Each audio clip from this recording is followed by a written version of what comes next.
Buenos dias, Steven, and thank you for joining us today at Business Spotlight Series. Today, I am excited to introduce Steven Simpson, Managing Director of SafeLift, a market leader in the design, supply, and manufacture of all types of handling equipment to the offshore industry. Steven, welcome. Hi, Javier. Thank you very much for having me. Brilliant. So, Steven, can you tell us a little bit what does SafeLift do? No problem at all. So we are now in our 31st year. So we are a Northeast Scotland, Aberdeenshire-based organisation, founded by Peter Innes back in 1994. And as you've kind of touched on, manual handling, lifting solutions for the offshore market has been our kind of main crux or our main solution area. With that, we've evolved into different markets. The oil and gas has predominantly been the number one over the last 30 years. But as we grow and evolve into different sectors, it's almost like the evolution of the organization. We've now provided to multiple sectors, such as renewable offshore wind for likes of substations. We supply to the nuclear market. There's been defence. So there's a wide range of areas. Anywhere that require equipment or people, manual handling, lifting equipment. Predominantly, our equipment has been used for the offshore market because of the quality, the paint spec, the lifting inspection, and just due to the general design of the equipment. Uh-huh. So yeah. Also, geographically, we've provided our kit Havia to everywhere in the world, and which was a real something we're proud of. Every kind of continent we provide to. So yeah, that's kind of a very quick overview. Yeah, brilliant. So how many countries do you know? Oh, you know what? I probably should swap up on that a bit more, but I would, we're talking probably 20 plus. It was funny, we actually had before Christmas, school children came around from more of a technical classes. And when we did the tour, we had our loadout area of equipment, and Uh, it was just by chance. And when I actually went round and showed the pupils exactly where the equipment was going. And we had equipment going to Canada, Ghana, Argentina, and Italy and Malaysia. And that was brilliant. just by absolute chance. So that kind of gets you a bit of a feel for where providing to. Now, some of them are long-standing clients, operators, that we maybe provided the full manual handling spread to, and now they're just maintaining that, looking for bits and pieces. Others, brand new clients or brand new assets. Again, whether that's from a renewable market for a brand new substation or a brand new FPSO, but mostly just day-to-day requirements for offshore movements. Is renewables becoming a bigger part of the business? Yeah, definitely. I think there's now been a realization that our equipment in particular, particularly our own designed and manufactured kit, it's mostly non-powered. We do provide a larger offering with third-party alliance equipment, have you? When you look at the larger manual handling RFQs we're dealing with, we do need to provide other third-party alliance partners equipment. But when it really the crux of it, if it's to do with our equipment, Javier, mostly non-powered, which is a massive positive, really. Hmm. There's no reliance on hydraulic oil or power access. So if you can actually do something which is improving your safety, your manual handling, and you don't rely on the usage of oils or chemicals or power, I think that's a massive advantage. And Yes. I think now with the renewable market, because the structures offshore, they are mini platforms, or they're smaller though. So there is weight and height restrictions. They need to look at anything that's being lifted on and off from a ship to the platform. needs to be looked at in terms of the angle and the weights. So there's, again, coming back to that, a reliance on our kind of speciality and our technical engineering experience to look at ways and means of whether it's a simple movement from A to B or whether it's a bespoke piece of equipment they're looking at. So the renewable market, yeah, and I can certainly see that hopefully growing, not just in the European market, but globally as well. Mm-hmm. Mm-hmm. What are your type of customers? Who buys your products? Um, I think historically it's led from the top in terms of the operator. Mm-hmm. That's something we've been very proud of, and that's kind of led all the way down. We will provide equipment to literally anyone, and when I say that, it's from an operator to an APC service company, and also the procurement houses as well, who will be told by their client of maybe to come to us or maybe off their own back to come to us. But we're very proud of the fact that our kind of clientele listing and AVL listing includes pretty much every major operator globally. And it's something we've worked hard to obtain and keep and sustain, should I say. So, but yeah, everybody, because I think, Javier, everybody's got a requirement offshore, or whether it's from even from a yard perspective going onto a vessel or an FPSO, everybody needs to work in a safety orientated manner. So Yeah. that's where we feel that our equipment has a reputation of being the market leader in that kind of market, niche market, so to speak. Mm-hmm. Brilliant. So tell us a little bit your journey. You've told us about the business, the company. How I always ask this question: when you were at school, were you daydreaming about running a business, being the managing director of a business? How do you end up doing what you do? Um, who knows? Who knows what happened? Yeah, I think the realization that I couldn't play for my beloved Aberdeen Football Club finally hit home, as it always does when you're a child, or be a professional sports person and all Yes, that. yes. It's a good question. I went to college and then university to do marketing. I think communication has always been something from an early age I wasn't particularly great at, and then latterly, due to I think the way I've been brought up very well, due to hobbies, having to communicate with a variety of people, and when I was younger, having to deal with older people. Mm. I played a sport called lawn bowls, and it's maybe not a trendy, cool, stereotypical sport. I was quite good at it, and I had to communicate with team members Mm. from various ages, and I certainly feel that that's helped me, put me in good stead. And then went to do marketing, communications, essentially a business degree in the end, down in Dundee, and probably came out of that still a little bit unsure of where it would lead me to. So, via recruitment and then into business development, and here I am in a managing director role.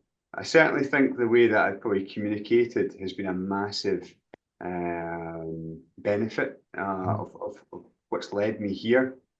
I think just having that kind of strategic thinking in the businesses that I've worked for has helped me.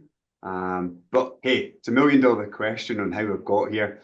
Who knows? Yeah. But I can only say that it's through hard work and being adaptable, or having that adaptability, should I say, on dealing with various clients, and whether that's geographical or different sectors or subsectors. Particularly oil and gas has been massive for me in the northeast of Scotland. And Yeah. you've got to wear different hats, whether it's a drilling contractor or whether it's a subsea, contractor, construction company. You've got to be, have that adaptability about you. Yes. Well, that's the Darwin said, which is the species that survive, those who, not the strongest, but those who adapt the best. So adaptability, key word. Yeah, absolutely. I think in today's market, you've got to be. In the last 10, 15 years, you had to be. You Mhm. know, the way the markets have moved and changed. Um, one minute, it's very positive to go drilling for oil. Next, it's not. Then it's all about, green energy and renewables. At the end of the day, you need to have a balance. It doesn't change overnight. You need to have a strategy in place to cope with that changes. I'm a big believer in that. You talked about balance. Let's talk a little bit about work-life balance. Running a business, obviously, the buck stops on you. Um, how do you keep work-life balance running a business? Yeah, I think I'm very lucky to have a very supportive wife. The business have got some really, really excellent colleagues. And life balance for the company here, the way Peter's kind of formed the company is been about that.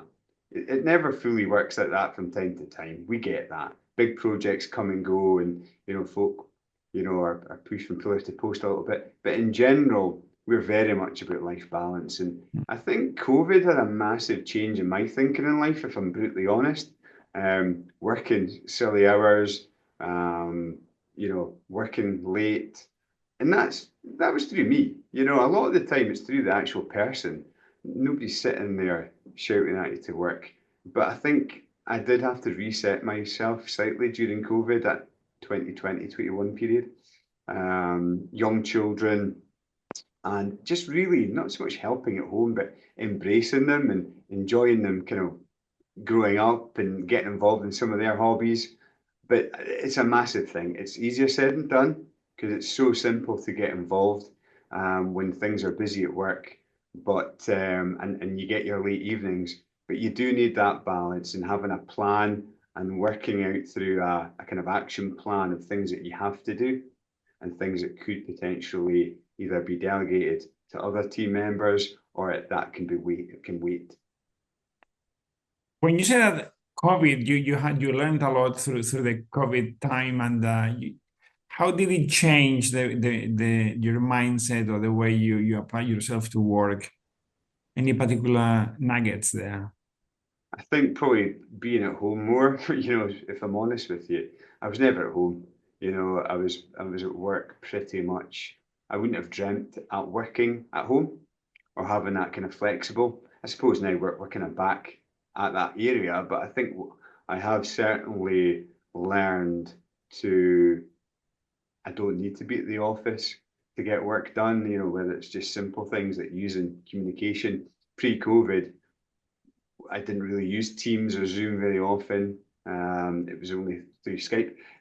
Definitely appreciation of working and coming home and being able to kind of switch from one to the other, being, I suppose, managing director, running the business to being a family man. It does. You need to be careful that it doesn't kind of twine together. Mhm. You need to separate them. COVID was a massive, you know, eye opener, should I say?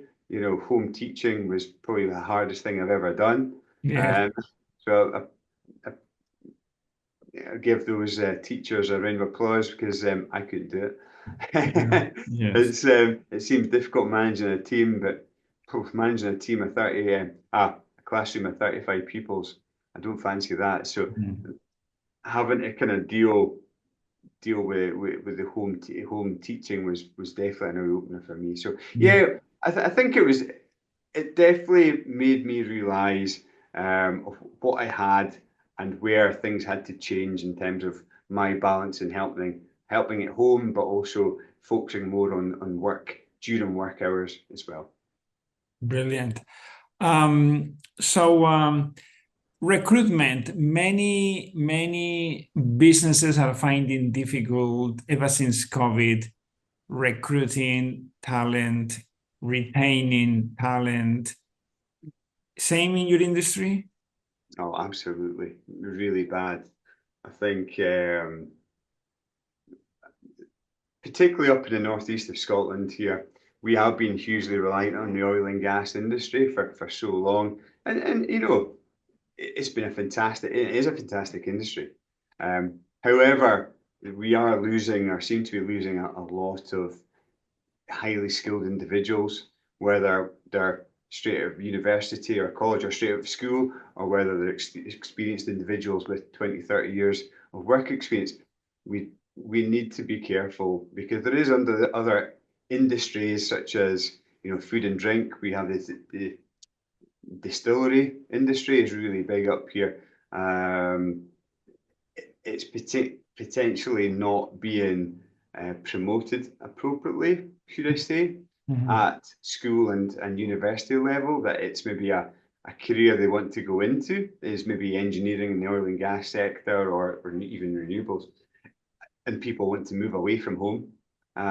So there is constant battles.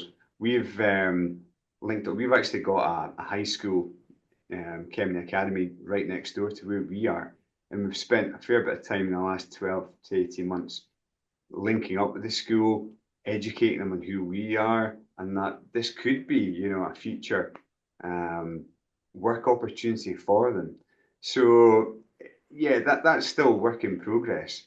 But even having classrooms of pupils here working at what we do, and just opening up and engaging with the school to help with that kind of education of what we're about. Certainly a lot of pupils or people maybe have a wrong perspective of the oil and gas and energy sector, because it's still here for a long time to come. Yes. And it's certainly not helped matters with recruitment. We are very much a cocooned area up here, so it'd be easy to get caught up with, you know, hiring and firing from the same area, same pool. So it sometimes can be difficult, I suppose, gaining new staff from different areas or different regions of the UK and further afield. So that has been a challenge. Yes. Do you actually have any recruits from the school you mentioned? Yeah, so we've only got one apprentice just now. We're looking at probably adding another 2 to 3 in the next wee while as we grow. We've got a new fabrication facility in our 6-acre grounds. So once the guys are moved in within the next 3 to 4 weeks, that will be looked at. But yeah, we've got a broad range of staff, from our fabrication welders to our engineering team, our lifting inspection department, and our sales team. So yeah, we're always looking at new fresh staff. Okay, brilliant. Now looking further afield, 5 years from now, what are the aspirations of the business going forward? Absolutely.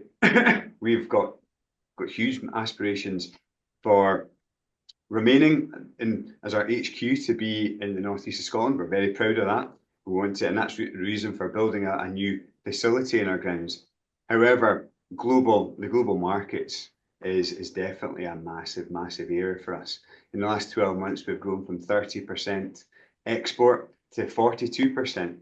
And that's because there is a massive need for our equipment. We are one of the market leaders for what we do out there, and we want to expand that. And we know for a fact, if we're in region in certain areas, we would be very successful. We're confident of that. However, we just can't, we can't run for a walk type thing. We need to be careful. But in 5 years' time, the opportunities are endless. Really looking at whether it's the Middle East is a massive area for us, the Malaysian, Asian market, Australia, for example, is an emerging market, and there's other areas whether it's Guyana in South America, North America, but definitely the Middle East is a huge immediate growth area for the next couple of years. So 5 years' time, apart from saying who knows, we definitely would like to probably double where we are right now, and having maybe 1 or 2 international bases. That would be the hopeful plan. Brilliant. Is export your main markets? Is it or how does it split? It's massive for us. Hey, the whole market, the UK market, European market is still very, very big for us. It's still providing well over 50% of our turnover. But without a doubt, international markets, just simply due to the demand, new projects, the lack of projects in the UK alone has made us sit up and look at where else the future work is coming from. So it's an obvious one that we had to go overseas. And to be honest, Javier, wherever we go, whether it's international shows like ADIPEC or in Southeast Asia, we're always greeted with open arms in terms of what we're bringing to the market. And there's definitely a need there. There's people quite happy at the moment to take our equipment from the UK and Scotland. But there will come a time when we need to expand that and provide it closer to home. Yeah. Okay. Now, for those who I'm keen to hear your experience transitioning into the managing director role. Okay. What would you say? What advice would you give to those people who are promoted to managing director role? What would you say to them? I think depends on what role they've been in previously, Javier, but certainly it's an obvious one. You won't get to spend as much time on maybe the initial things you think you'd like to spend times on. Things will open up. You will have to look at. It's a bit like a business degree at times. You go in thinking you're a marketing degree, you're going to focus on that one thing, when actually you're going to spend your time on looking at finance and accounts. You're going to look at economics and the commercial piece. You're going to look at HR. You're going to be looking at the technical piece, the engineering, and the tendering. There is a lot. I would definitely say you need a good team around you, because you can't do everything and it's impossible to micromanage. Although no matter how much you'd like just to go and do it yourself, you can't. So there is that realization very quickly that you can't do everything, or you can't do the things you might want to do. You're gonna have to a point, delegate and build a team around you to help with that. But you're going to adapt very quickly. Otherwise, the role will adapt you. So be prepared for change. Expect unexpected, like having your first child. All goes well, and there's always something around the corner. But it's how to deal with that, and that's just something that happens in life. So. Where does most of your time go to in running a business? What is the one thing that takes most of your time? It can change. Obviously, with the new facility we're building, that's taken up quite a lot of time. I would say certainly the commercial piece is coming more and more into it, whether that's both the financial day-to-day running, or also the tendering, bidding piece with the sales team. There is a lot more commercial orientation involved in the business nowadays, whether that's dealing with the end client or getting over the final line of a tender. There seems to be more and more focus on that piece. So yeah, I would say that would be a lot of time being consumed on that piece. What can you tell us? What's been the biggest challenge you had to face in running the business? The biggest challenge at the moment is probably the clients itself, in terms of working out. The larger the contract, the larger the RFQ you work on, the more things you need to be ready for. You don't have a crystal ball in terms of if and when you're gonna win the work, but you need to be prepared. If you do win this work, and when, you could be working on a tender for 2 to 3 years potentially, but you need to be prepared, whether it's from the finance piece, whether because of working on when you're going to get paid, whether it's the team, whether you need to build the team. So the balance at the moment is definitely growing pains, in terms of not just if and when, but actually thinking forward of when we're going to win this work. We're going to need new resources in here, and here, and actually how we're going to pay for it. So it's working out everything together in preempting that growth.